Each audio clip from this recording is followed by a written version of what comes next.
আসসালামু আলাইকুম। সবাই কেমন আছেন? আলহামদুলিল্লাহ আমি ভালো আছি।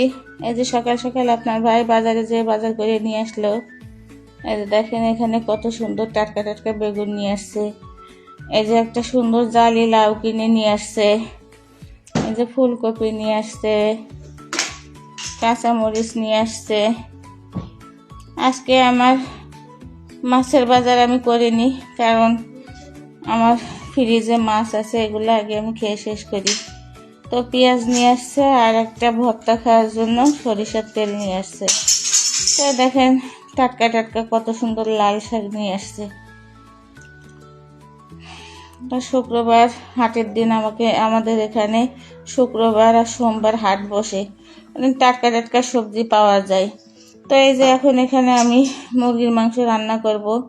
এটা সোনালী মুরগি। আজকে শুক্রবার আমি আর অন্য কিছু রান্না করব না, এই মুরগিটাই রান্না করব। কারণ কালকে রাত্রে তরকারি রান্না করেছিলাম, সেই তরকারিগুলো আমার কিছুটা আছে, তাই আমি একটা তরকারি রান্না করব। তা আমি এই যে বিসমিল্লাহ বলে কড়াইতে তেল দিয়ে দিলাম।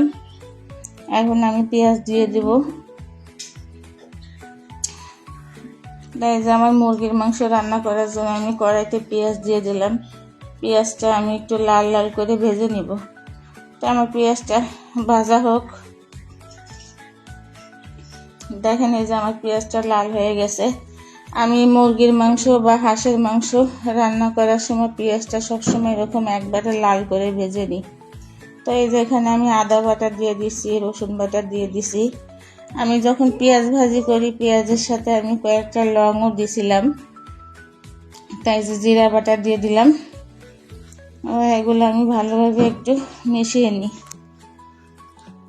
পেঁয়াজের সাথে। ভালোভাবে এই তিনটা মশলা আমি মিশিয়ে তারপরে একটু পানি দিয়ে দিব। অল্প একটু পানি দিয়ে তারপরে আমি বাকি মশলাগুলো দেব। তো এই যে এখানে আমি হলুদের গুঁড়া দিয়ে দিলাম, মরিচের গুঁড়া দিয়ে দিলাম পরিমাণ মতো। আমরা একটু ঝাল বেশি খাই। এই যে ধনিয়ার গুঁড়া দিয়ে দিলাম, লবণ দিয়ে দিলাম।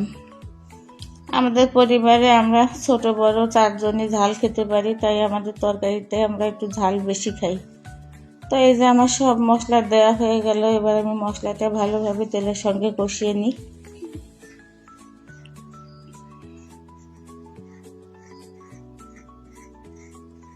তো দেখেন আমার মশলাটা কষানো হয়ে গেছে। মশলাটা আমি সুন্দর করে কষিয়ে নিছি। এবার আমি একটু পানি দিয়ে আবার একটু কষিয়ে নেব।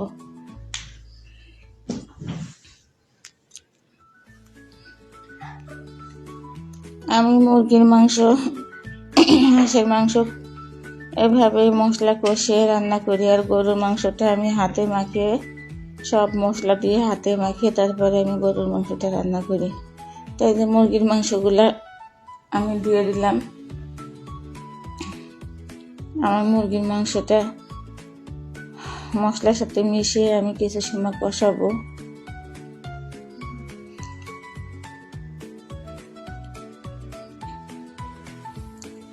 তো দেখেন আমার মুরগির মাংসটা কষানো হয়ে গেছে।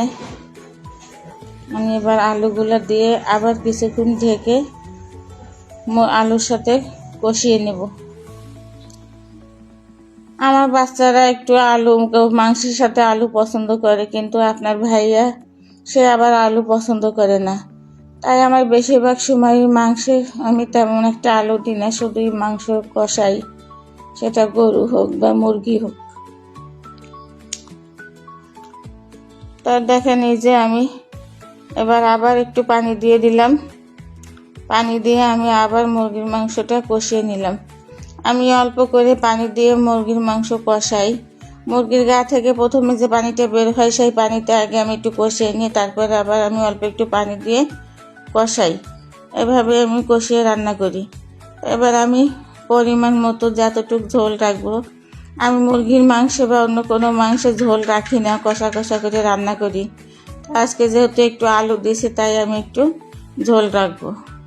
তাই দেখেন আমার মাংসটা হচ্ছে। আমি আলু টালু সব সিদ্ধ হয়ে গেছে। এখন আমি এর মধ্যে ভাজা গুঁড়া দিয়ে দেবো আমি। এলাচ, তারপরে হলো গিয়ে দারচিনি, জিরা একসাথে ভেজে গুঁড়া করে রেখেছিলাম। এখন আমি গুঁড়াটা দিয়ে দিয়ে ভালোভাবে মিশিয়ে তারপরে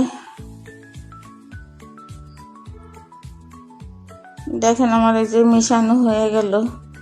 আমি গুঁড়াটা দিয়ে বেশি সময় রান্না করি না। তো এই যে দেখেন আমার মুরগির মাংসটা হয়ে গেছে। আমি অসুস্থ, ঠিক মতো ভয়েস দিতে পারছি না, আমি হাঁপিয়ে যাচ্ছি। আমার ভিডিওটা ভালো লাগলে সবাই লাইক কমেন্ট শেয়ার দিবেন। আল্লাহ হাফেজ।